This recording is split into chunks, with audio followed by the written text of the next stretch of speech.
Good evening and welcome to our online audience. Thank you for tuning in tonight. My name is Kate Bruns, and on behalf of Harvard Bookstore and our partner bookstores, Books and Books in Miami and Politics and Prose in Washington, D.C., I am very pleased to introduce tonight's talk with Sebastian Junger, presenting his new book, Freedom, joined in conversation by Gayle Tzemach Lemmon. Through virtual events like tonight's, indie bookstores across the country continue to bring authors and their work to our communities and our new digital communities. Learn more at harvard.com, booksandbooks.com, and politics-prose.com, where you can review our upcoming events calendars and browse our bookshelves from home. This evening's event is going to conclude with some time for your questions. If you would like to ask our speaker something, please go to the Q&A button at the bottom of the screen where you can submit a question. We're going to get through as many as time allows for. This event will also have closed captioning available, so depending on the version of Zoom that you're using, you might need to enable captions yourself by clicking on the closed caption button at the bottom of your screen. In just a moment, I'm going to post the bookstore links to purchase additional copies of Freedom in the chat box. Your book and ticket purchases make virtual events like this possible, and now more than ever support the future of these three great independent bookstores. So thank you for tuning in. We sincerely appreciate your support now and always. And finally, as you've likely experienced in virtual gatherings, technical issues may arise. And if they do, I'm going to do my best to resolve them quickly. So thank you for your patience and your understanding. And now I'm very pleased to introduce tonight's speakers. Award-winning journalist and author, Sebastian Junger has covered major international news stories around the globe. A recipient of a National Magazine Award and a Peabody Award, he's also the New York Times bestselling author of Tribe, War, A Death in Belmont, Fire, and The Perfect Storm. Sebastian is the co-director of the documentary Restrepo, which was nominated for an Academy Award and won the Grand Jury Prize at Sundance. He is also a contributing editor to Vanity Fair and a special correspondent at ABC News. Tonight, he's joined in conversation by best-selling author, journalist, and adjunct senior fellow at the Council on Foreign Relations, Gayle Tzemach Lemmon. She's written the books Ashley's War, The Dressmaker of Khair Khana, and just this February, The Daughters of Kobani, a story of rebellion, courage, and justice. Tonight, they'll be discussing Sebastian's latest book, Freedom, an examination of the primary desire that defines us. Freedom weaves the year-long journey of his walking the railroad lines of the East Coast with ruminations on primatology, boxing strategy, the history of labor strikes, women in resistance movements, and much, much more. We are so pleased to be hosting this event tonight. So without further ado, Sebastian, Gayle, the digital podium is yours. Thank you so much. Excellent. Well, I'm so delighted to be here with favorite bookstores and also, of course, favorite author. And I'm really excited to take you through some of the questions I had as I was reading this book. We'll do some Q&A, Sebastian and I will. And then, as mentioned, the podium will be yours also. But I just wanted to start because I think the book is divided into three sections: run, fight, and think. And I cannot encourage all of you enough to buy it and really reckon with the ideas that are in it, which I know I did. And my first question is this: how much for you is this book a product of war? Both your book War, which I'm sure some of you watching at home or wherever you are enjoyed and appreciated, and also the experience of war, which in itself is so very different than any other, I think, human experience imaginable. Yeah, thank you. And thank you for doing this conversation with me. It's a real thrill to be here with you. So war was a formative experience for me. I was in and out of wars for a decade and a half. My father was a refugee from two wars. He fled Spain when Franco came in with the fascists, and then he fled France. His father was Jewish when the Germans came into France, and he came to this country. So war has been had been a force in my life, and my experience of war, it did a lot of complicated things to me and for me. One was that it gave me a very sort of primal experience of what it's like to be in a small group and completely dependent on my companions for my sense of safety. That goes way back into our hunter-gatherer past. And when you experience it, at least for me, it was very profound and felt, despite the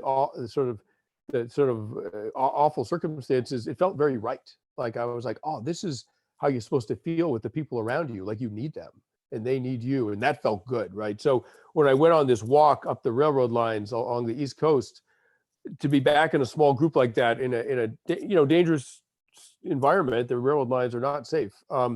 It felt good in the same way. And I'm not sure I would have like sought that without my experience in war. But the other thing, on an intellectual level, what you realize in war very quickly is that aggression can work. Armed aggression can work. If you can't defend yourself, you and everyone you love might wind up dead. And being able to defend yourself in your community is a primal, ancient human prerogative. And so, that informed my conversation about freedom, because of course, if you're dead, you're not free. If you can't defend yourself, you won't be free for very long. And of course, that's exactly what you wrote about, Gayle, in northern Syria. So, and feel free to jump in with that, because your book is amazing. I was just telling you. Well, thank you.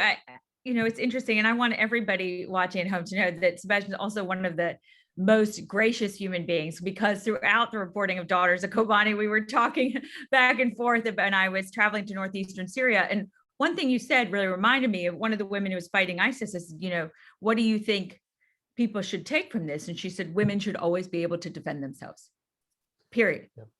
And that's a theme that goes through the book. So where do you see that intersection between power and freedom? Because a lot of people, especially in the United States, they think of the self-defense in almost a negative connotation, right? Because it gets sort of enmeshed with other debates going on in this country. But that whole notion of defense and conflict and freedom is really running through, those threads are running through this entire book. And you're really contending with where they intersect and where they diverge. Yeah, I mean, power can be horribly misused. And one of the reasons you need to be able to defend yourself is because you have to be able to defend yourself against the misuse of power. So just as a really extreme example, there was a nomadic people named the Yamnaya 5,000 years ago on the Russian steppe, on the eastern steppe. And they fought in horse-drawn chariots, which were sort of new at the time, 5,000 years ago, during the Neolithic. And they traveled in all male groups. They were extremely aggressive. You could think of them as sort of the first motorcycle gang. And they like cut a swath through Europe and invaded the Iberian Peninsula, what's now Spain and Portugal. And within about 100 years, they killed all the men in Iberia. They completely wiped Iberian men from the human gene pool, and clearly mated with the women, and obviously deprived every Neolithic Iberian of their freedom and sometimes of their life. That was because the Iberians couldn't defend themselves. So there's a whole other conversation, as I say in the book.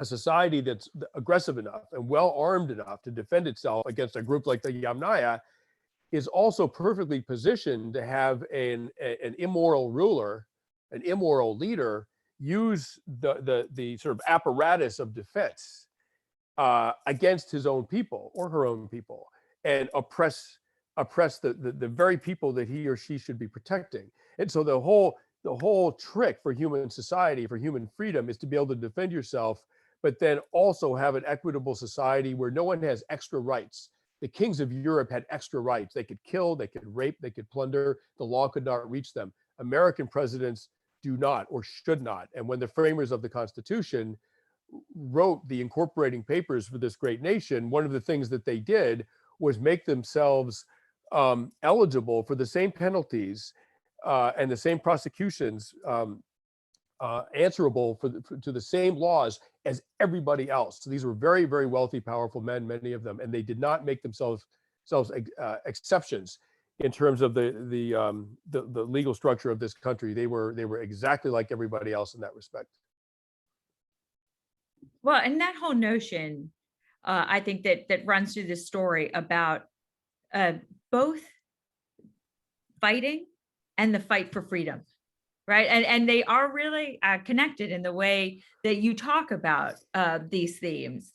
that those two really go hand in hand. And in many ways was so interesting to me to see you imperil yourself, right? Go by recreating in many ways a small unit, traveling across this country, really reckoning with what freedom itself as a notion means.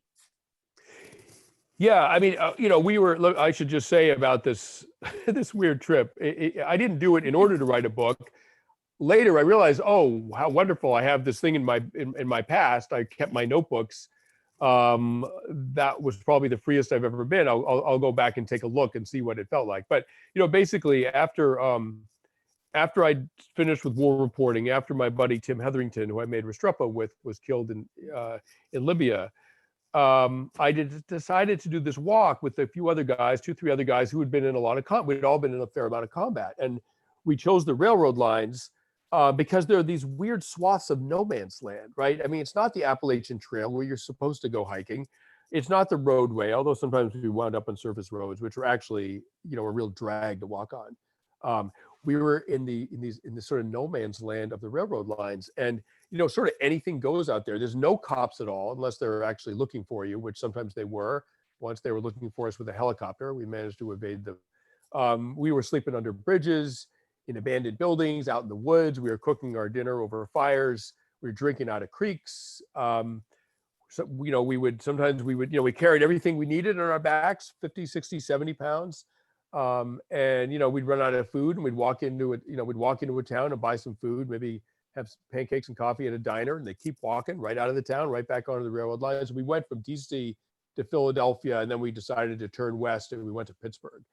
And so that's what this trip was. And as I say in the book, for 400 miles, like, we were the only people every night. We were the only people who knew where we were. And that there are many definitions of freedom, but surely that's one interesting definition. It certainly was one that I really relished. I mean, the sort of 10-year-old boy in me that sort of enjoyed getting away with something. It was very, very gratifying to be out there on the edge of society.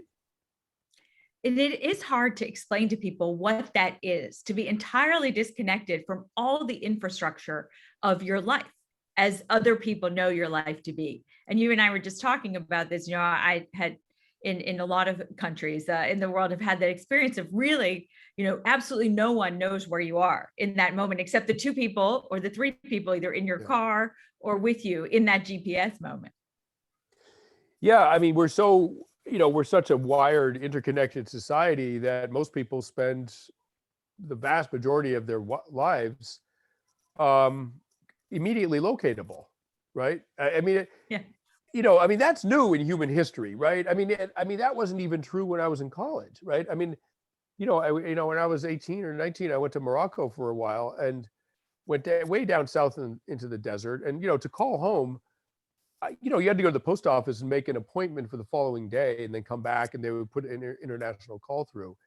I mean, I'm only 59. It wasn't that long ago, right? But I mean, no one had any idea where I was, right? And they didn't for a straight month. And so this is new, that everyone knows where we are. And obviously, I mean, not to sound paranoid, but the truth is the government knows where we are. If they need to find you, they can pinpoint you to within, I think, 15 feet. Right. So I don't know if this helps me at all. I don't have a smartphone. I have a flip phone.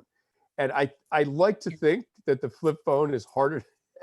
It's harder for the satellites to track down, but I may be totally fooling myself. At the very least, they don't know what my what my hobbies and my purchases and my, whatever. They don't know all that personal stuff because I just don't do anything on a phone.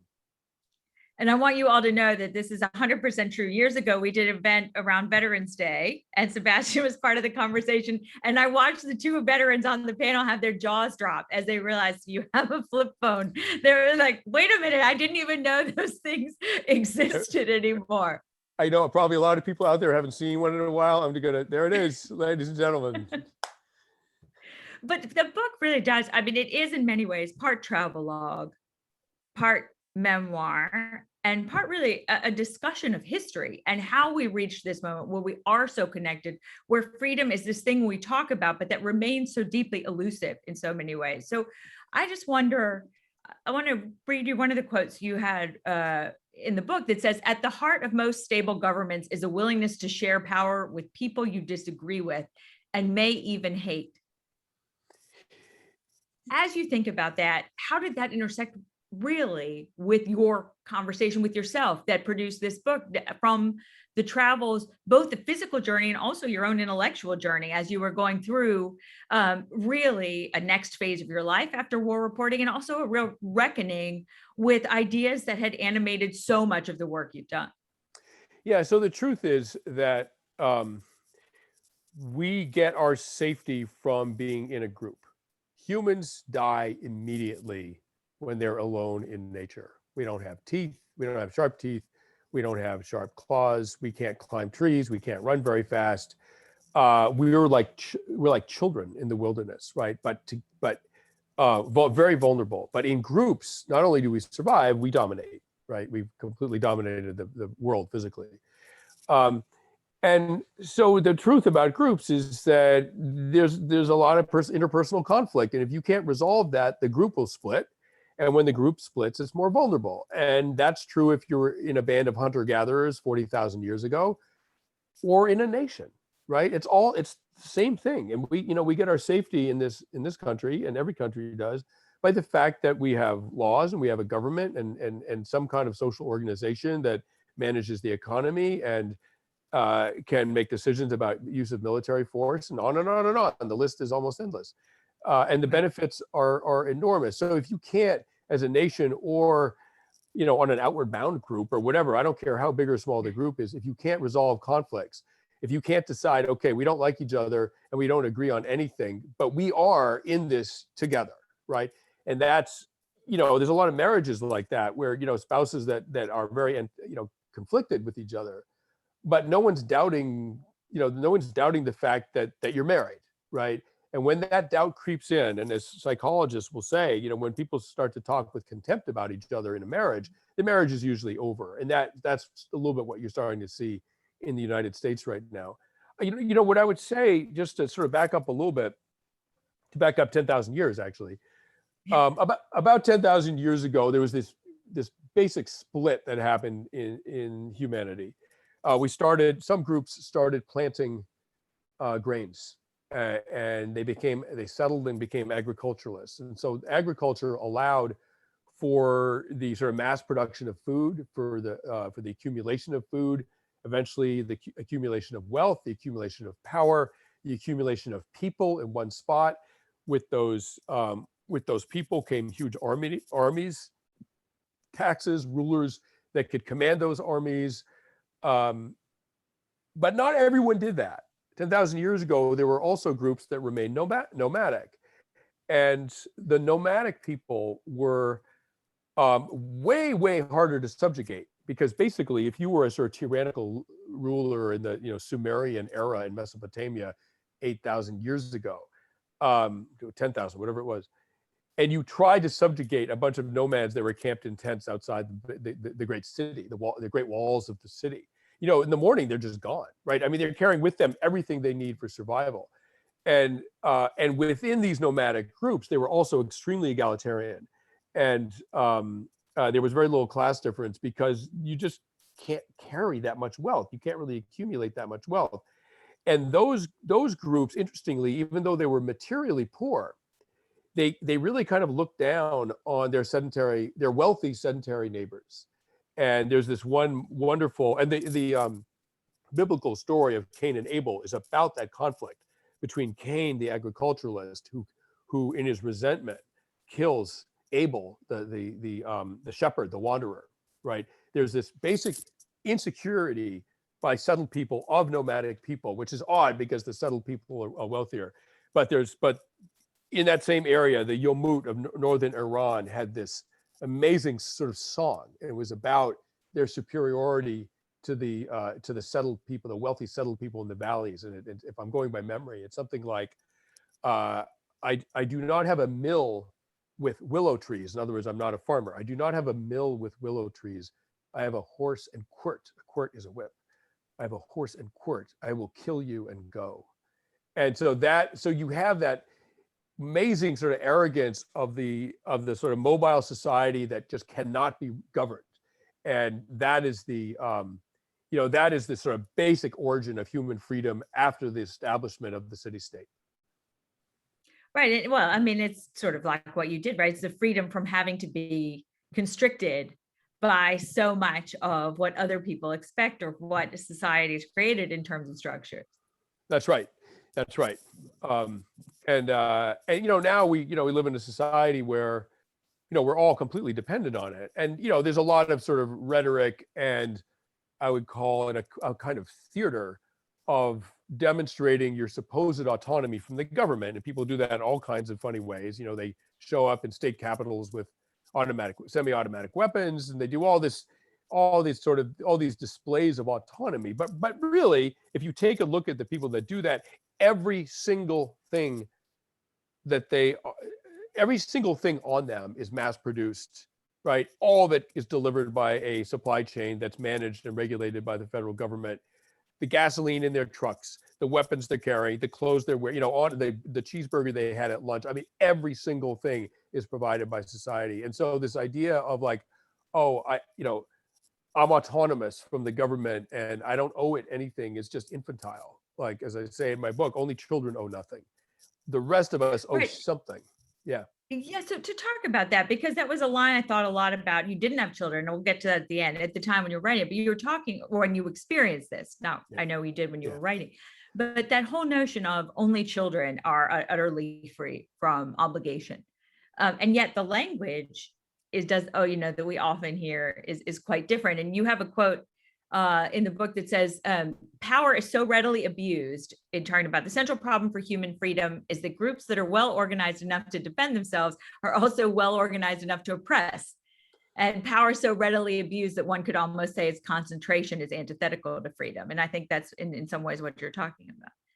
Yeah, and for most of human history, power was not overly concentrated because it was impossible to be abusive in your wielding of power in a 30-person group of hunter-gatherers. It was just too easy for a coalition to form to confront you if you were an individual, usually sort of alpha type male that wanted to like run the group according to his own desires. And there have been studies about this. The most common cause for capital punishment in hunter-gatherer societies is abuse of authority. I mean, that's the thing where people will get together and kill an abusive leader. It's the most common crime that requires the death penalty is abuse of leadership in these societies. So humans are wired for a kind of an egalitarianism within a small group. But we don't live in small groups, we live in countries. And our leaders are very well, they're perfectly positioned to abuse their leadership and have been for thousands of years. And so, the last king of Europe that actually died on the battlefield was in the late 1300s, right? After that, I mean, the kings used to, even though they were very powerful, when they decided to go to war, they were in the front with a sword, right? I mean, they were sort of putting their money where their mouth was.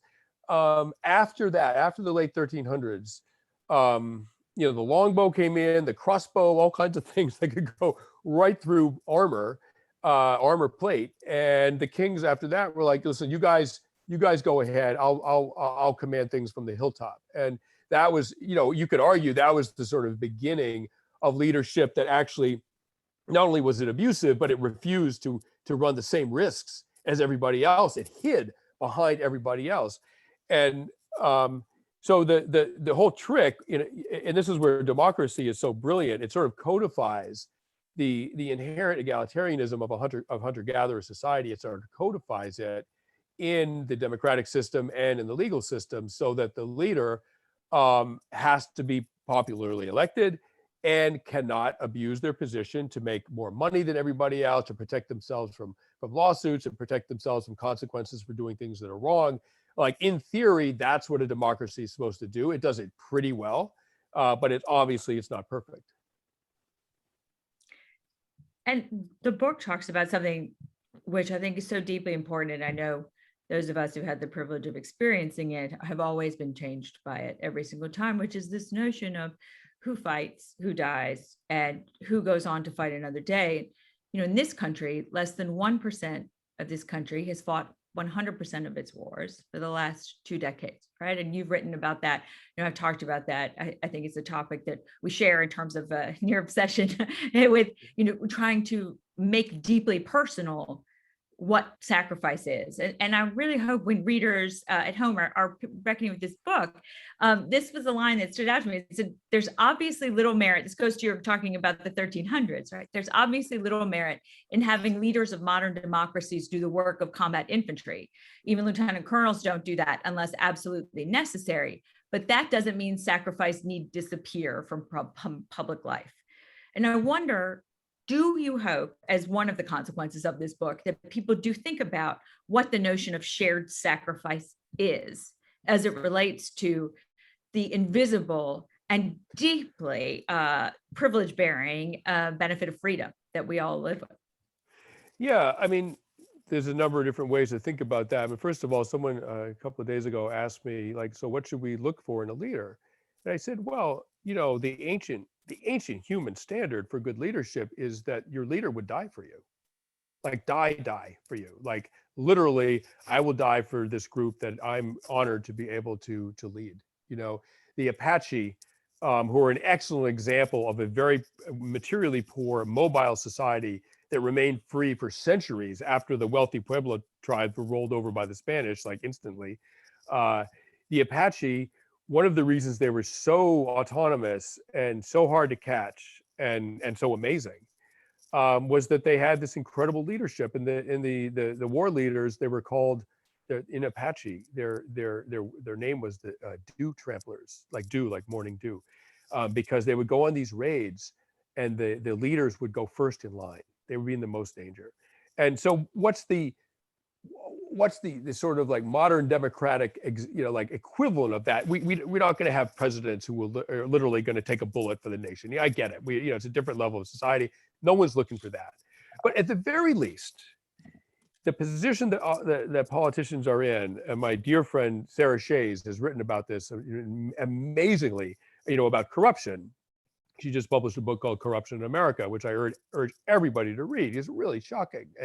And we all kind of know it, but like this is the country that we're living in. It is really one of the most democratic countries in the world. And notwithstanding, people in government take massive campaign contributions from corporations and are enriched personally in all kinds of unseemly ways. And then they clearly make decisions for the country that benefit those corporations. And it just goes in a circle, right? And what is Mitch McConnell doing with tens of millions of dollars? It's inexplicable, except that he's enriched clearly, and many of the Democrats that do it too are enriching themselves from their position of power.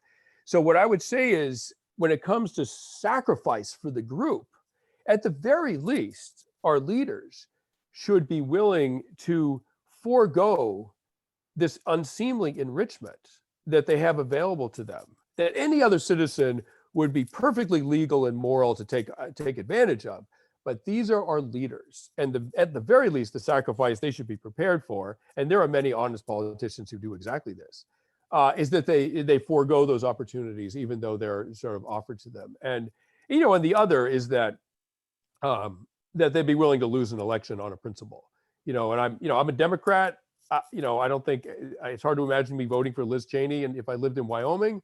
But I got to say, I really admire her. I mean, she seems to have, at least temporarily, completely forfeited her political future by protesting this sort of like dangerous nonsense that the former President Trump is spouting about the election being stolen. That is someone who, politically speaking, is lying down on a hand grenade for all of us. And, that's leadership. Everything, as I say in the book, everything else is a form of opportunism. Well, and it's interesting. I hope people of all backgrounds will pick up this book, because there are people who say, look, campaign contributions are freedom of speech, freedom of expression. And the book really does make you think, however you come at it, right, about what you value and what you would consider worth fighting for to defend your personal freedoms. And I think it is so interesting in that context. And I know we're going to go to viewer questions, the audience questions, but I have just two more that I have to ask you.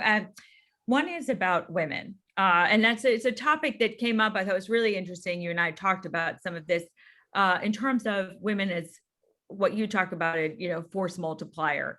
And you have a line that really talks about women as the final component in defeating a dominant power.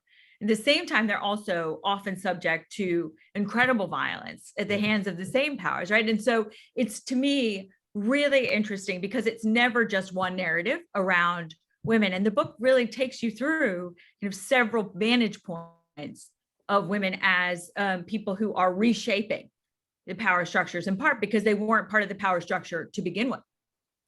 Right. I mean, they're very, and I'm just sort of ripping here. I don't actually write about this, what I'm about to say, in the book, but it makes sense to me.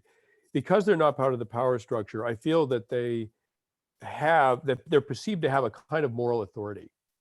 And I think that moral authority has a number of different origins, but it gives, a group of people, a group of men and women protesting in the street visually just looks a lot different than a mob of men, right? I mean, in the eyes of the public, in the eyes of the government, in the eyes of the world.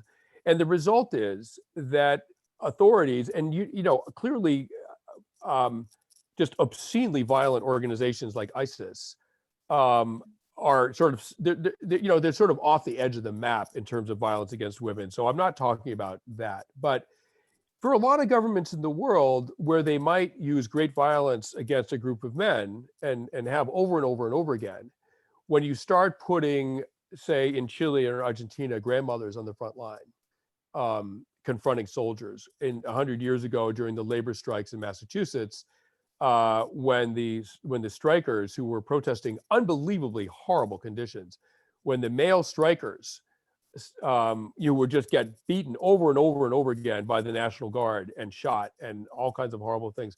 When they started putting women on the front line of the strikes, of the protests, the troops were paralyzed because they did not dare use violence against them. And one police captain said this amazing line. He said, one good cop can handle 10 men, but it takes 10 cops to handle one woman. And it's partly just the optics of soldiers killing women is so horrible. And it's even more horrible than the optics of soldiers killing men for whatever reason, rightly or wrongly. And so it sort of, it changes the calculation by abusive leaders of the kind of violence they're willing to use. And it gives protesters and other dissident groups potentially an advantage. Of course, if they're fighting psychopaths, it doesn't, but that's not, often these abusive rulers are in this sort of gray area between being a psychopath and wanting the world to like them. Well, and it's interesting. I mean, even in the ISIS fight, right, it was very different, right? For at the very beginning, the ISIS fighters would say to the women, make sure you, kill all the women first, right? Just kill all the women first because we just want them off the battlefield. And then later they're like, stay away from those women snipers because they're very tricky. Right. They're very dangerous. So they had a whole category that was sort of unto them in the idea, right? And then the idea. My last question, and I'm going to take a liberty and read this paragraph that I thought was very moving. And I'd just like to get your thoughts on this. Yeah. Because I think as all of you buy this book and spend time with it, you'll go on both an emotional journey and an intellectual journey, as well as Sebastian's physical journey. And it will provoke you to think about some of the concepts that are overarching, but that we don't in our daily life, trying to get to the grocery store or take care of your kids or get to work. You don't always have the luxury of really thinking about. And you come to the end of this and you say, the trip was over. I was 51 years old. I had no children and I was in the process of getting divorced. In 400 miles, I'd never mentioned that to the other men and they'd never brought it up. Another man was getting divorced, but had never mentioned it either. The trip was an escape from that, a temporary injunction against whatever was coming. But a few times in your life, you arrive at a place where your future has been waiting for you all along. And Connellsville was that place for me. It was time to go home. It was time to face my life. And how did thinking about this book and the notion of freedom as readers go home to spend time with it, or are home and will spend time with it, how did that notion of freedom help you to face your life? And how did it shape you as you faced your life? Yeah, and let me just set the scene a little bit. Connellsville is a sort of dying former industrial town in Western Pennsylvania. It used to be at the heart of the steel industry 100 years ago. And now it's, just a broken town. It's incredibly poor. In fact, it's so poor that no one has any even backyard above ground swimming pools. And so the people in Connellsville swim like in this industrial river in the middle of downtown. They'll sort of wade into the Youghiogheny River and, take the heat off on a summer day. And that's where we were. And we'd walked 400 miles and our feet were, just pulverized, and we couldn't really move anymore. I mean, we were broken. And so, we'd experienced a certain kind of freedom, a certain kind of autonomy, and a respite from whatever all four of us were sort of struggling with emotionally. If you're tired enough, if you're cold enough, if you're hot enough, if you're whatever miserable enough, you don't really think about your emotional state for very long. And that was a relief for 400 miles. And I was at a major turning point in my life. But here's the thing: solutions to problems become their own problem, right? I mean, very quickly, the solution to a problem can become the next thing that you have to figure out and get free of. And that was certainly true of this trip. And I'm like, now if I'm going to have to find my freedom at the center of a emotionally meaningful life. And I'm going to have to, that's where my freedom is going to be. Now I have two beautiful little girls, and I'm in a great marriage, and I'm incredibly happy. And I'm everyone knows where I am every night, right? But it's the freest I've ever felt in my life, because there's many forms of freedom. One of them's emotional. I'll just end with this. I talked to one guy, he's not in the book, but it's worth repeating. I talked to one guy who'd done, 25, 30 years in prison for obviously committing a horrible crime. And he completely reformed himself in prison. He educated himself. He's an amazing man. He got out on good behavior. I was able to, meet him very soon after he got out, like a few days later, I think. And I said to him, is it possible to be freer in prison than out of prison? And he looked at me like I was crazy. He was, yeah, of course it is, man. Are you kidding? He said, you can't be an addict, a drug addict in prison. And furthermore, everyone's distracted out here. Like everyone's on their phone, everyone's whatever. In prison, man, you got nothing but time. And eventually, it might take years, but eventually you're going to have an honest conversation with yourself about who you really are and why you're in there. And that's freedom. And until you have that conversation, you're not a free man. And if you're on the outside, you may never get around to having that conversation. So absolutely, and that completely rearranged the obvious assumptions about prison and freedom. It was such a profound point. Well, with that, I'm wish you all Godspeed as you go and order this book and spend time with the ideas it contains. And I know we have lots of questions from the audience. So I'll turn to Kate. Thank you both so much. We have a lot of wonderful thank yous and questions in here. I was going to start with one from Seth. Seth writes, the freest I've ever felt was the time I spent in war zones in the Middle East. I miss that freedom, but I wonder if you think that longing is healthy or sustainable. I don't know anything about that person's story and what they were doing in those war zones, although I can guess. I'm guessing he was an American soldier. I think there are enormously healthy things in wars, in human terms, right? Like there's this solidarity, this reliance on one's immediate community for survival. It brings about an incredible sense of meaning, a sense of purpose, a sense of connection, a sense of being part of something greater. I mean, all of those are very healthy and actually, buffer people from mental health issues. But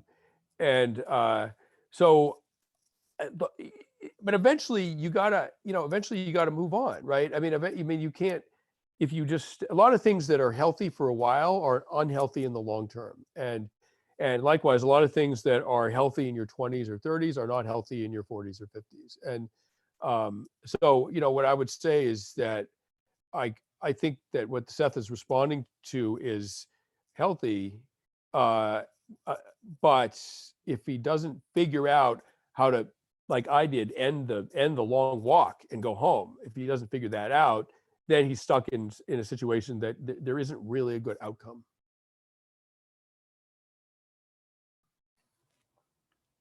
We have a question from Jake, who asks, Sebastian, what has your feedback been from not just veterans, but their families? Well, the Freedom just came out, so I don't have a lot of feedback on this book specifically from veterans and their families, but the feedback on my book Tribe, which in one chapter addressed trauma reaction, PTSD.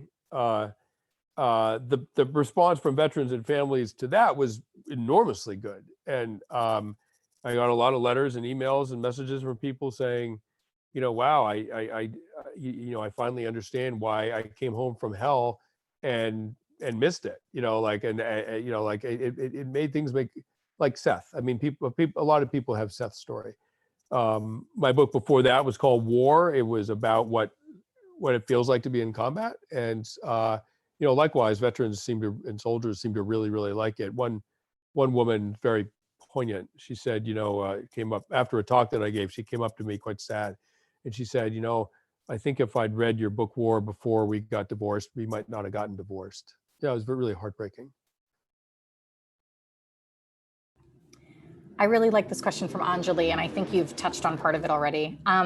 Is it better to work towards stable conditions of freedom that help many people than to pursue personal freedom? Is personal freedom a real thing? Well, again, it depends how you define it. I mean, the guy that I talked to in prison was defining it in an extremely profound way. I mean, for some reason, I mean, for some people, freedom is not having kids and being able to do whatever you want. And for other people, it's the ultimate tragedy to not have children, so it's a very hard thing to answer. But what I would say is that more or less, if everyone doesn't have access to their basic human rights, their basic human dignity, and to a very, very broad and egalitarian form of freedom, if everyone doesn't have access to that, no one, in a sense, nobody's really free, because some people can be deprived of that potentially anyone can be deprived of it. And that's where you get, like these dictatorships and, fascist rulers who oppress one minority, right? And everyone else is, quote, free, except that.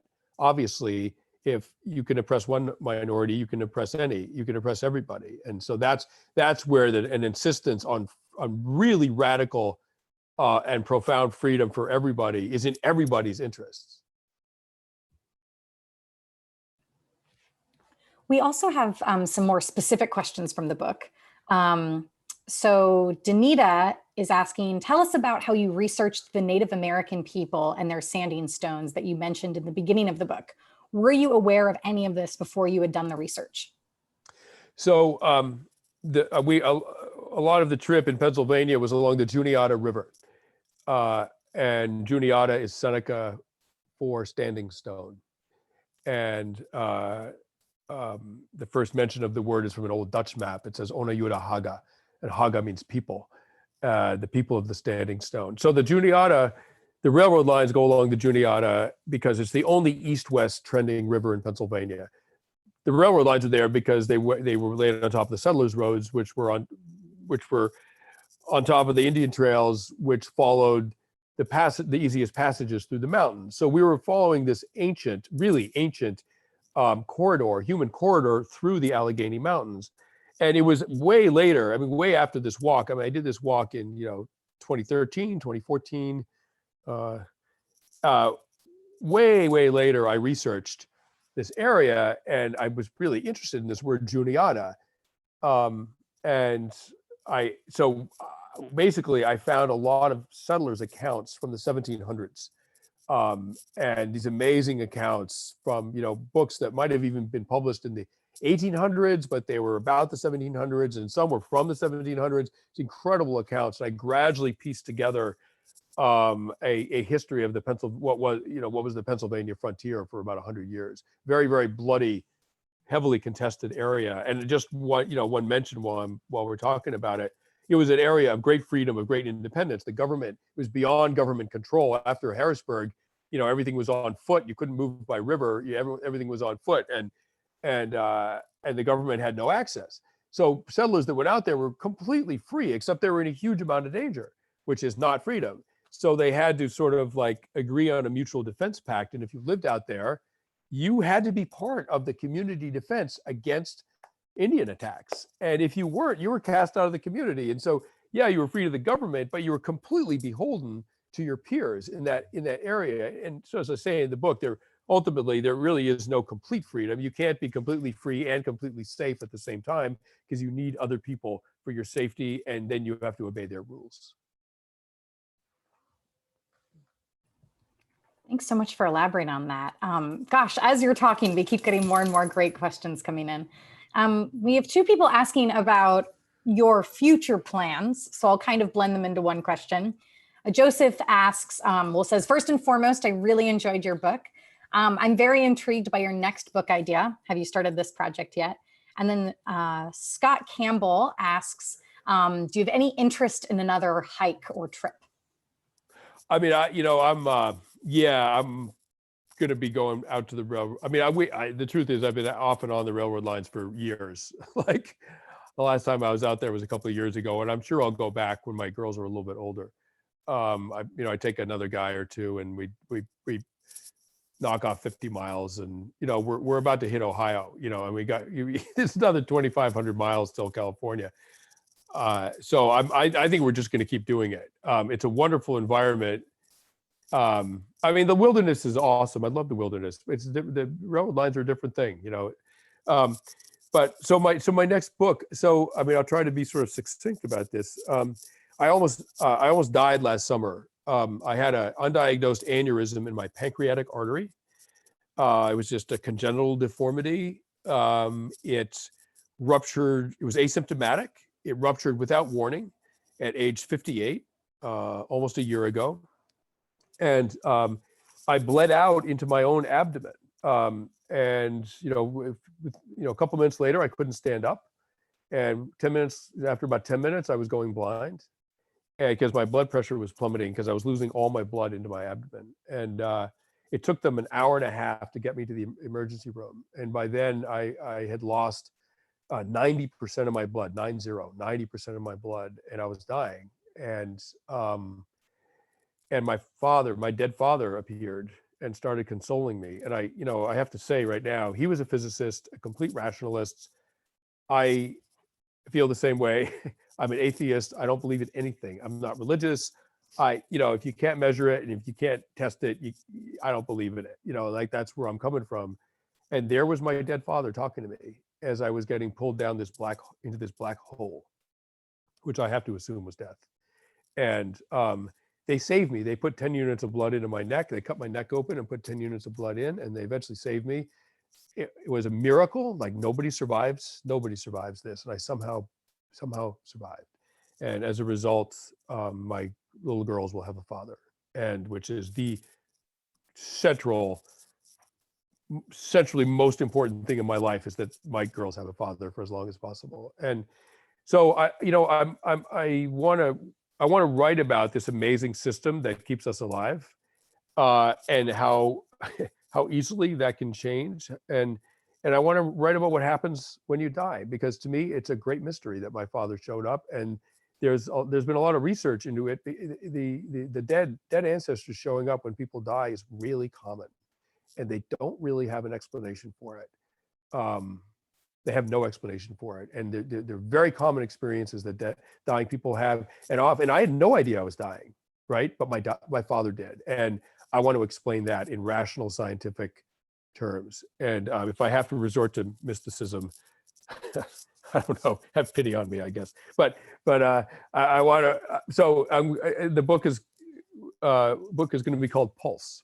I'm going to start it this summer. I'm going to interview the medical team that saved my life. Thank you so much for sharing that. That is truly amazing. Wow. And that's a great title for the book too. I'm sure everyone's very, very excited to learn more about it. How many more questions are you both feeling? I have two more that I'm excited to ask you lined up here. Do you want to take both of those? Sure. It's fine with me. That sounds great. All right. So Jake asks, what inspired your dedication to these topics? What drew you to be a war reporter? The topics that are in freedom are things that have interested me my entire life. And I finally found a big enough word, freedom, that I could like encompass them all in one book. Like freedom was the only concept that linked everything I was interested in some way. And the labor movement and the Apache and the Pennsylvania frontier and Genghis Khan and Cain and Abel and everything. I got it all together. I was like, oh, it all comes under this awesome word. Freedom. There are very few things that people will die for. They'll die for their community, however that's defined. That might be a country, it might be a village, but they'll die for their community. They'll die to protect their children, and they'll die for their freedom, their own freedom. And so I just thought, I want to understand this word, and it's so easily misused, so often misused, particularly in today's political environment. I really wanted to write a like completely literal book about how humans have always maintained their autonomy. I wanted to become a war reporter because my father had been very affected by war, and I was a young man, and I wanted to kind of test myself, and I wanted to become, I don't know, it just seemed like the most exciting thing in the world and the most meaningful. And off I went to Sarajevo during the siege of Sarajevo in 1993. And so I think you just touched on this quite a lot, and we've come at this question from a lot of different angles. But Sharon asks, why this book now? What do you hope to convey? And I thought that might be a nice centering point for the end of our conversation. I don't time my books for a certain thing, and I don't write with certain audiences in mind, and I don't even write for what I think people think they want to read. I write books that are exclusively written to do the best possible justice to the topic. And I've been very lucky that my understanding of that has often been appealing to lots of readers, and they read my books, but that was just good luck. And likewise for freedom, I didn't think, oh, this is the perfect time to write a book about freedom. I thought it's a natural follow-on from my book Tribe. It's a core human value. It's one of the things like community and children that helps make life meaningful and give us our kind of human dignity. I want to understand it. And as I wrote it, I realized the word is misused in such grotesque ways. I'm sorry, a table just fell over. I don't know if you heard that. That was actually quite weird. Freedom's misused in such grotesque ways in today's political environment that I want to write something that really clarifies what it means and why it's such a sacred concept. So that maybe people will misuse it less. Thank you so much. It's interesting for our current political climate, and also for a time when we are all inside our homes to be talking about freedom and all the different ways you can find it. Right. Well, thank both of you once again tremendously for sharing this knowledge, these stories, and this fascinating conversation tonight.